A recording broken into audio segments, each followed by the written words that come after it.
जब हम पाकिस्तान के ओवरऑल एजुकेशन सिस्टम की बात करते हैं, तालीमी निज़ाम की बात करते हैं, तो बहुत सारे फैक्टर्स हैं जिनको हम डिस्कस करते हैं। लेकिन जो तालीमी निज़ाम का तलबा की ज़हनी जो सेहत है उस पर जो दबाव है वो बड़ा इंपॉर्टेंट एक फैक्टर है जिसको हम कहीं ना कहीं नज़रअंदाज कर देते हैं। जब हम इम्तहानात की बात करते हैं, तालीमी कारकर्दगी के हवाले से बात करते हैं, तो उसकी वजह से होने वाले दबाव की वजह से ये रिसर्च वाज़े करती है कि तालीमी दबाव और कामयाबी की जो तवक्कुआत हैं वो आपको एंजाइटी, डिप्रेशन और इस तरह के बहुत सारी चीज़ों को या दीगर नफ्सियाती मसाइल को बढ़ा देती है तलबा के अंदर।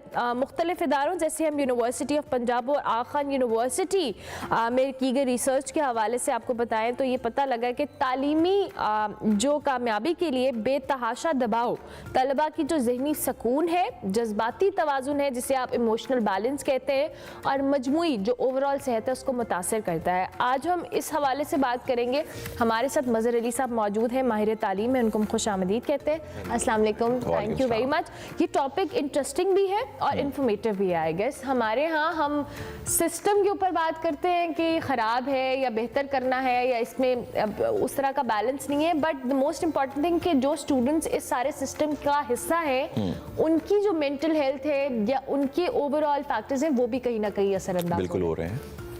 इसको हम बचपन से लेके चलते हैं, यानी कि एक ऐसा करते हैं, थोड़ा सा हिस्ट्री में चलते हैं। हर चीज़ को अगर रूट कॉज को देखना हो तो आप उसकी हिस्ट्री में जाइए। बिल्कुल ठीक है। अगर आपको लगता है, जो आगा खान यूनिवर्सिटी में एक रिसर्च हुई, मुझे इनके एलिमेंट्स का नहीं पता कि इन्होंने कौन कौन से उसमें मेजरमेंट्स रख के रिसर्च की और कितना सैम्पल साइज था इनका, और खैर इनका जो भी इनकी ऑडियंस का रहा होगा, सैम्पल का रहा होगा।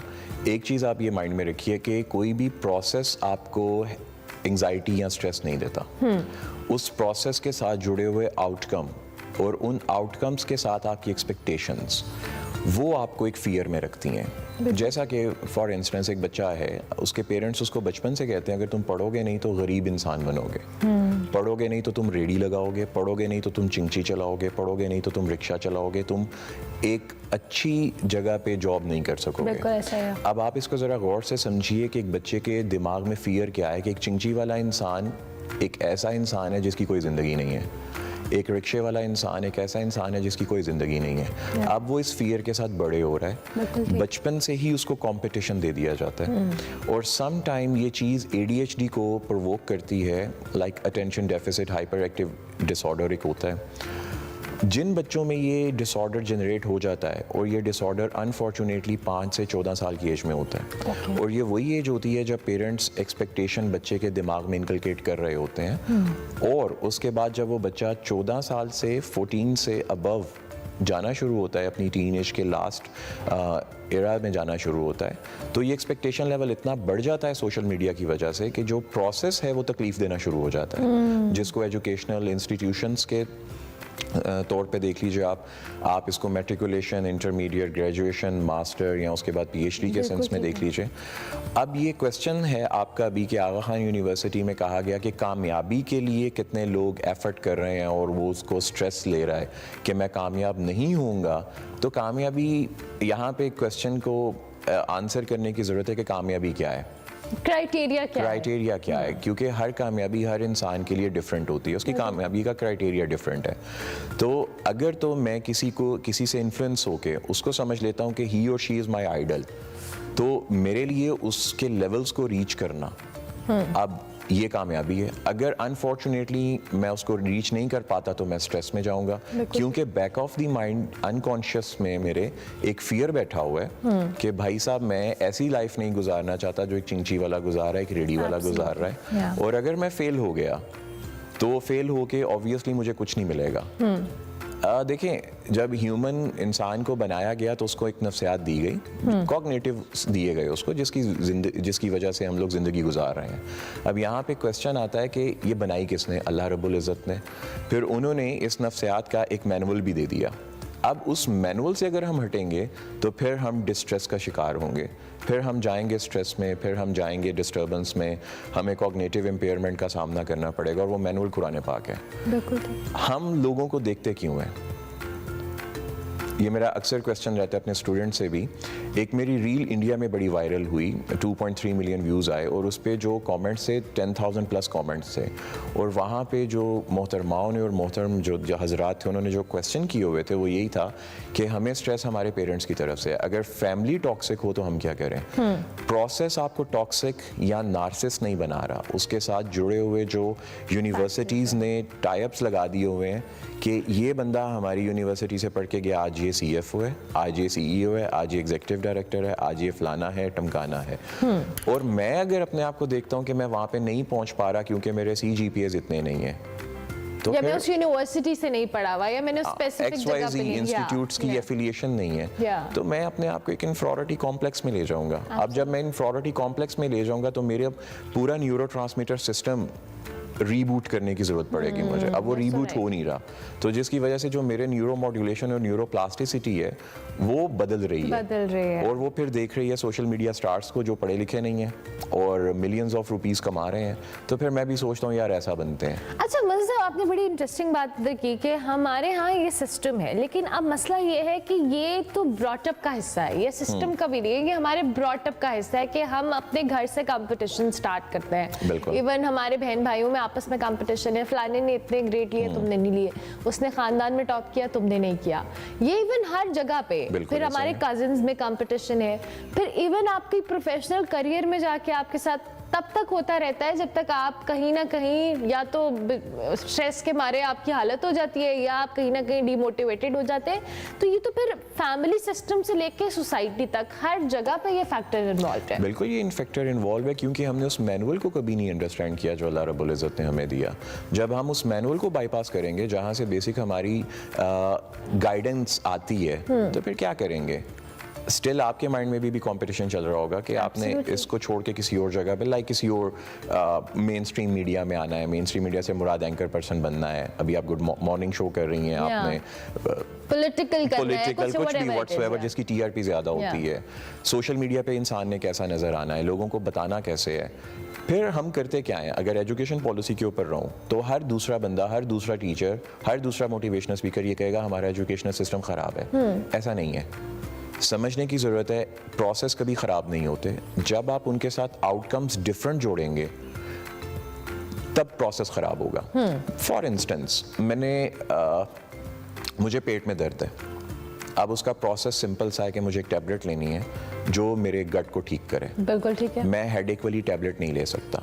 मैं एक्सपेक्ट ये नहीं कर सकता कि मैं पेट दर्द की टैबलेट खाऊंगा और उससे मेरा वेट भी लूज होगा। अब ये मेरी एक्सपेक्टेशन है। अगर मैं कन्वेंशनल एजुकेशनल बैकग्राउंड से जा रहा हूँ तो फिर मुझे समझने की ज़रूरत है आउटकम मेरे लिए फाइनेंशियली इतने फ्रूटफुल नहीं है। आप ज़रा एक बात को समझिए, जो मैट्रिकुलेशन है, इंटरमीडिएट है या ग्रेजुएशन है, उसमें आप चीज़ों को क्रैम करते हैं, एग्जाम में उसको रिप्रोड्यूस करते हैं।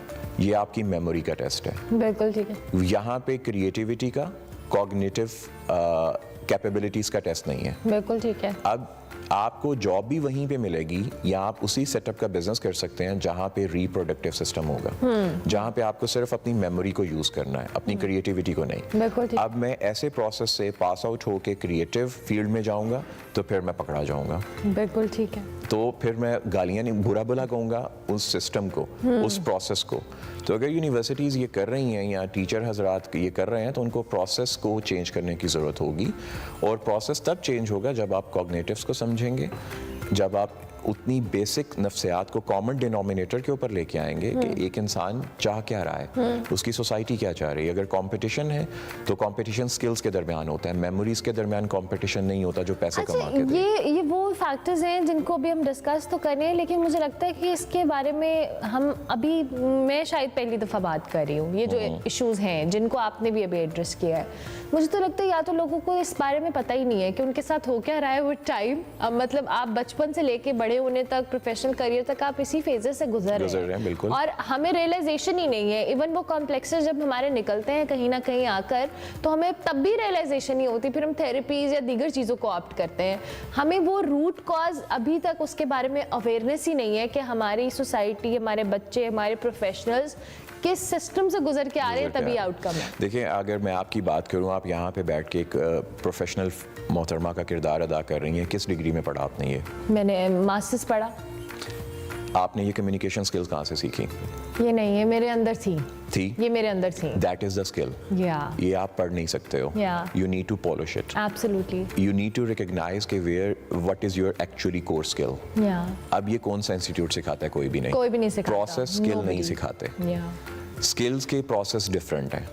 हमारे एजुकेशन सिस्टम को हेड टू टो चेंज होना पड़ेगा अगर हमने इस किस्म के मटेरियलिस्टिक लाइफस्टाइल को एंजॉय करना है। अभी हो क्या रहा है, कोई बात क्यों नहीं कर रहा, या इसको कुछ केटर क्यों नहीं किया जा रहा, फिक्सअप क्यों नहीं किया जा रहा? सिंपल इतनी सी वजह है कि जब आप एक शऊर जो हमारा कॉन्शियस है उसके साथ जितने भी जुड़े हुए हमारे एलिमेंट्स हैं, उनको आप गिफ्ट रैप में करके एक महंगी शॉप में रख देंगे, तो उसके ऊपर मटेरियलिज्म का वो आप एक डेकोरेशन कर देंगे, तो वो फिर किसी भी अच्छे प्रोसेस को आउटकम नहीं बना पाएगा। अच्छे प्रोसेस से वो हमेशा एक प्रॉब्लमैटिक चीज़ ही डेवलप करेगा। ये खाली पाकिस्तान के एजुकेशन सिस्टम के साथ नहीं है, ओवरऑल है, ये पूरी दुनिया के एजुकेशन सिस्टम के साथ है।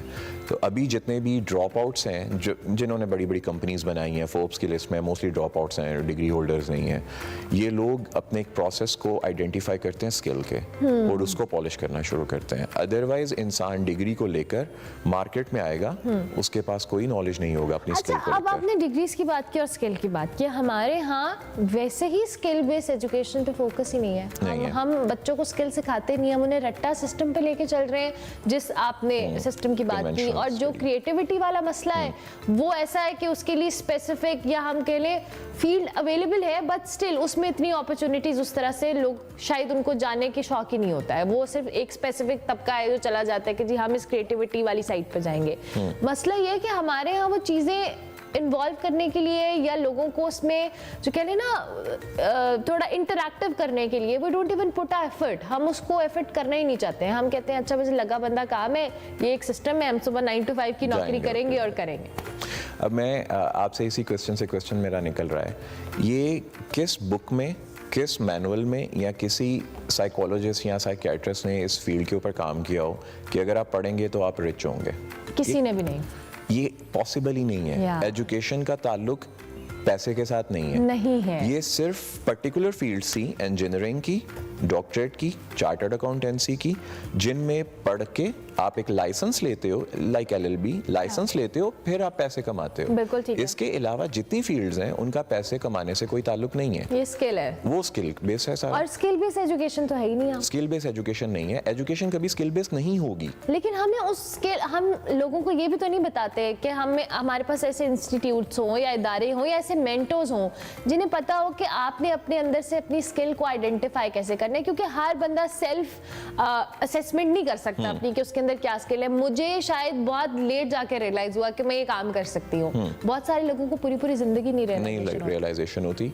अब देखें, आप मेंटर्स की बात करें, कहाँ से आएंगे? वो फरिश्ते तो नहीं होंगे, आसमानों से तो नहीं आएंगे। वो कन्वेंशनल स्टडी बैकग्राउंड से गए हुए हैं। वो कैसे अपने आप को बदलेंगे? पहले तो उनको खुद स्किल सीखने की जरूरत है। जितने भी अभी हमारे लेक्चरर्स हैं या जो भी व्हाट्सोएवर इस फील्ड में है, यूनिवर्सिटीज़ में है या माहिर तालीम कुछ भी है, मैं आप मेरे नाम के साथ लगा देते हैं, सो नाइस ऑफ यू।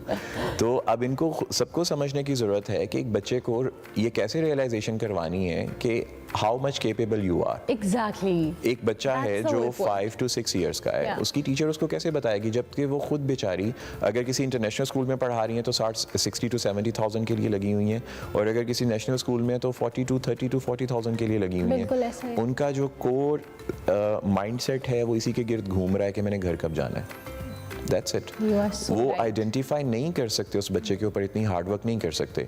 और फिर सभी बच्चों में हर स्किल नहीं होती। Absolutely. आप IT की फील्ड में उतनी एक्सपर्ट नहीं हो सकती जिस तरह आप कम्युनिकेट होल्ड कर लेती हैं, जिस तरह आप अपनी ऑडियंस से इंटरेक्ट कर लेती हैं। इसी तरह हर बच्चा हर काम के लिए नहीं है। लेकिन एक चीज़ अल्लाह रब्बुल इज़्ज़त ने दी हुई है, इंसान का ब्रेन, अगर वो फोकस रहे तो वो दुनिया की हर चीज़ को सीख सकता है। जैसे आपको कम्युनिकेशन का रियलाइजेशन हुआ, आप एंकर पर्सन बनी, अब आपने ये सीखा नहीं था, लेकिन आप कि कॉग्निटिव्स ने आपको बताया, कॉग्निटिव नफ्सियात ने बताया कि जब आप फील्ड में जा रहे हैं, एक चीज़ है आप एक्सट्रोवर्ट हो, आप आउटस्पोकन हो, आप अपना पॉइंट ऑफ व्यू रखते हो, थोड़ा सा इसको पॉलिश कर लो तो that is your field. Exactly. अगर इसमें चांस मिल गया तो और आप ये भी इसमें मेरी एक्सेल सेल्फ करोगे। असेसमेंट या रियलाइजेशन थी टुवर्ड्स इट, अदरवाइज मुझे किसी ने बताया नहीं या किसी ने ये ऐसे समझाया। इंस्टीट्यूट्स नहीं होंगे। ये ऐसे इंस्टीट्यूट्स आप खुद बनाएं, आप कोई कम्युनिकेशन के रिलेटेड, लाइक इंटरपर्सनल कम्युनिकेशन के रिलेटेड कोई इंस्टीट्यूट बनाएं जहाँ पे आप कोचिंग दें, तब होगा। लेकिन फिर क्वेश्चन ये है कि क्या इतने मीडिया चैनल्स हैं या क्या इतने यूट्यूब चैनल सक्सेसफुल हो सकते हैं कि आप अपने दिमाग से कंटेंट क्रिएट कर सकें जिसको ऑडियंस लाइक करे? You are so right.